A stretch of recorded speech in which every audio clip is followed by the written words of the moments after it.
वंदे मातरम कहते हैं, ये हमारा आजादी का स्लोगन है, नेशनल सॉन्ग है।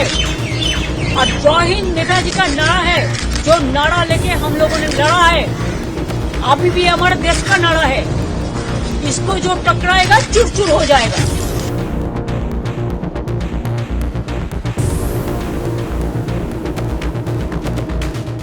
दोस्तों, तो आखिर जय हिंद और वंदे मातरम पर किसने लगा दी रोक, और वो भी लोकतंत्र के सबसे बड़े मंदिर में? क्या शाह का खेल एक्टिव? एक तरफ ममता तो दूसरी तरफ राहुल टीम ने गजब की रिलाई की। भाजपाइयों के उड़े होश, बता दिया किसने कुर्बानी दी देश के लिए और किसने छोटा सा नाखून तक नहीं कटाया। बताएंगे पूरी खबर आपको। आप देख रहे द राजनीति का विशेष सेगमेंट। मैं हूं आपके साथ यासूब रजा। दोस्तों, संसद में एक बुलेटिन ने ऐसा तूफान खड़ा कर दिया है कि हर तरफ इसके चर्चा है। सवालों की पूरी बौछार है, एक लिस्ट है, फहरिस्त है।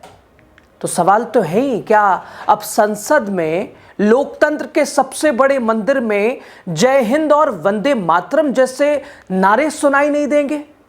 आखिर इससे किसको दिक्कत है, किसको परेशानी है, हर्ज ही क्या है? क्या शाह का खेल कुछ है? क्या प्लान एक्टिव हो रहा है? एक तरफ इधर ममता तो दूसरी तरफ राहुल टीम ने चेता दिया, गजब की रिलाई की। दोस्तों, जय हिंद का मतलब है हिंदुस्तान की जय, भारत की सदैव जय हो। यह स्वतंत्रता संग्राम का सबसे पुरजोर, सबसे जबरदस्त, सबसे उत्साहित नारा है। हर भारतीय के मन में धड़कता है, सांसों में बसता है। नेताजी सुभाष चंद्र बोस ने इसे इसलिए चुना क्योंकि यह धर्मनिरपेक्ष था और सभी को एकजुट करता था। अब वंदे मातरम, जय हिंद पे भी आपत्ति। वंदे मातरम जो कि हमारे इतिहास का वो गौरवशाली नारा और गीत है जो भारत को मां का दर्जा देकर उसका वंदन, उसका नमन करता है। अब आप सोचिएगा कि साहब इस नारे से किसको दिक्कत हो सकती है, किसको परेशानी हो सकती है, वो भी भारत जैसे देश में जिस नारों ने आज़ादी की लड़ाई में अहम भूमिका, अहम योगदान, ऊर्जा बख्शी, लोगों को साथ जोड़ा। उस नारों से आपत्ति? साहब कल तक तो बुलवाया करते थे, तुम बोलो, तुम ये बोलो, तुम वो बोलो, यहाँ रहना है तो ऐसा बोलना पड़ेगा, वैसा बोलना पड़ेगा।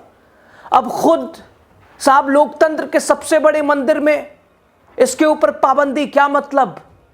आखिर हर्ज क्या है? खैर दोस्तों, संसद भवन में कार्यवाही के दौरान अब वंदे मातरम, जय हिंद जैसे नारे सुनाई नहीं देंगे। आज से पहले की वीडियो क्लिप उठा लीजिए, सुन लीजिए। अब क्योंकि अब आपको जब सेशन होगा, सत्र चलेंगे, तो साफ चेतावनी कि नहीं इसका इस्तेमाल कीजिए। राज्यसभा ने एक नए बुलेटिन में सांसदों को निर्देश दिया है कि वो अपने भाषणों के आखिर में थैंक यू, जय हिंद, वंदे मातरम जैसे उद्घोषों से बचें, मत बोलें। बुलेटिन में कहा गया है कि संसदीय परंपराओं में भाषण के अंत में इस तरह के स्लोगन की अनुमति नहीं है, इसलिए इनसे परहेज करने की सलाह दी गई है। अब जरा सोचिए दोस्तों, आखिर इससे किसको परेशानी हो सकती है? इस फैसले के बाद दोस्तों, एक तरफ जैसे ये फैसला आया भारतीय जनता पार्टी के ऊपर, चूंकि ऐसे ही कम सवाल थोड़ी ना है, और अब ऐसा सवाल जो कि भारतीय जनता पार्टी के पास, सत्ता पक्ष के पास, केंद्र सरकार के पास, प्रधानमंत्री के पास, शाह साहब के पास, संसदीय कार्य मंत्री के पास कुछ बोलने के लिए शब्द नहीं होगा, इसके पीछे का काउंटर नहीं होगा। आखिर वजह क्या है साहब? कुछ भी समोसा बोल लो, कोई हर्ज नहीं है, समोसे के साइज पे बात कर लो, कोई परेशानी नहीं है, और वंदे मातरम और जय हिंद बोल लो तो परेशानी है। फैसला जैसे ही आया, उधर एसआईआर पर इतनी एक्टिव ममता बनर्जी, सतर्क, सावधान, कोई भी अनहोनी से बचने के लिए पहले ही तैयारी में जुटी, लगातार ज्ञानेश कुमार को चेताते हुए, शाह साहब को चेतावनी देते हुए, नींव हिला देने जैसी बातों से ममता बनर्जी ने जो कहा, उसने बवाल मचा दिया। एक तरह से उनके अंदर से ये देश के प्रति जो प्रेम निकला, उसने करारा तमाचा ऐसी सोच पर पहुंचा दिया। मीडिया से बातचीत में ममता बनर्जी ने कहा, भाई क्यों नहीं बोलेंगे, कौन रोकेगा? हम जय बांग्ला बोलते हैं, वंदे मातरम कहते हैं, ये हमारी आजादी का नारा है। राष्ट्रीय गीत है, जय हिंद नेताजी सुभाष चंद्र बोस का नारा है, जिस नारे को लेकर हम लोगों ने लड़ा है, यह हमारे देश का नारा है। इससे जो टकराएगा चूर चूर हो जाएगा। राज्यसभा के बुलेटिन में ये चीज कल बोला गया है कि तब आप सोचो, हाँ, तब आप सोचो देश में क्या चल रहा है कि जय हिंद और वंदे मातरम जैसे शब्द भीतर नहीं बोलने चाहिए। क्यों नहीं बोलेगा? हमारा पब्लिक का जो रिप्रेजेंटेशन होता है उसमें जय हिंद वंदे मातरम नेशनल सॉन्ग है, तो क्यों नहीं बोलेंगे? हम जय बांग्ला बांग्ला में बोलते हैं, वंदे मातरम कहते हैं, ये हमारा आजादी का स्लोगन है, नेशनल सॉन्ग है। और जय हिंद नेताजी का नारा है, जो नारा लेके हम लोगों ने लड़ा है, अभी भी हमारे देश का नारा है। इसको जो टकराएगा चूर चूर हो जाएगा।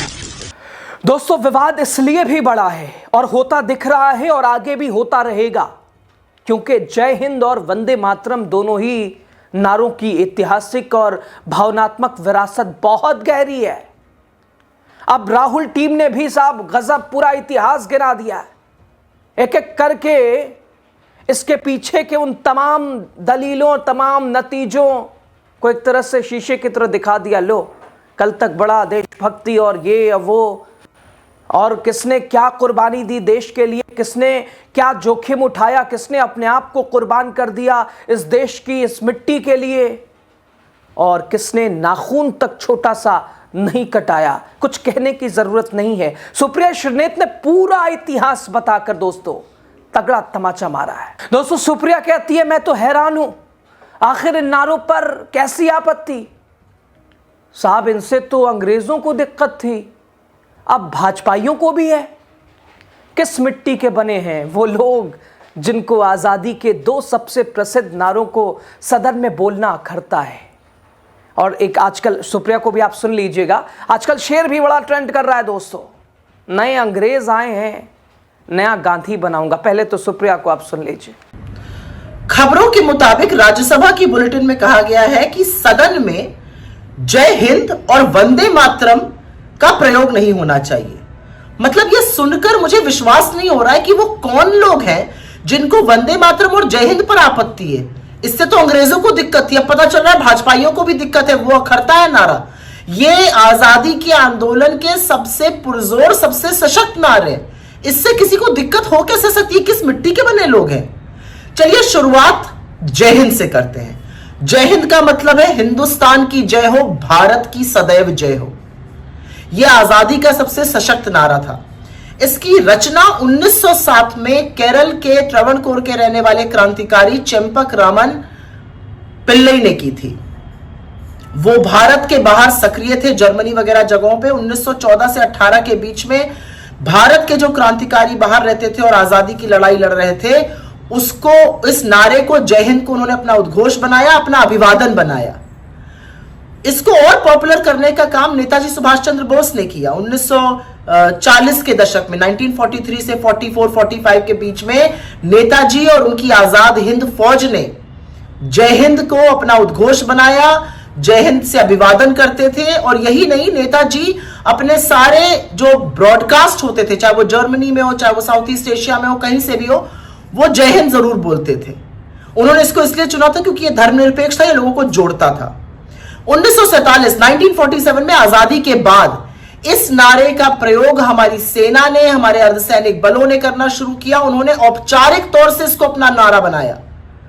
आज भी हर भारतीय सेना, अर्धसैनिक बलों का जो दिल और जज्बा है वो जय हिंद से गूंजता है। यही नहीं, आजादी के बाद प्रथम प्रधानमंत्री पंडित नेहरू ने इसको और लोकप्रिय किया। वो अपने हर भाषण का अंत जय हिंद से करते थे। और सोचिए, जय हिंद लोगों को अखर रहा है। अब बात करते हैं वंदे मातरम की। क्या अद्भुत शब्द है वंदे मातरम। भारत को मां मानकर उसका वंदन करना, उसका नमन करना। और इसकी रचना जो थी वो 1870 में बंकिम चंद्र चटर्जी, बंकिम चंद्र चट्टोपाध्याय, उन्होंने की थी। 1896 में कांग्रेस के अधिवेशन में पहली बार रविंद्रनाथ ठाकुर ने इसको गाया था। 1905 के स्वदेशी आंदोलन का यह बड़ा नारा बना था वंदे मातरम।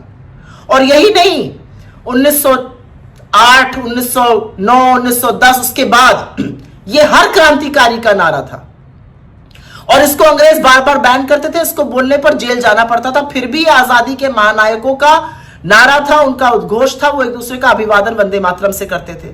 भगत सिंह, खुदीराम बोस जैसे लोग फांसी के फंदे पर झूल गए और वंदे मातरम कहकर गए।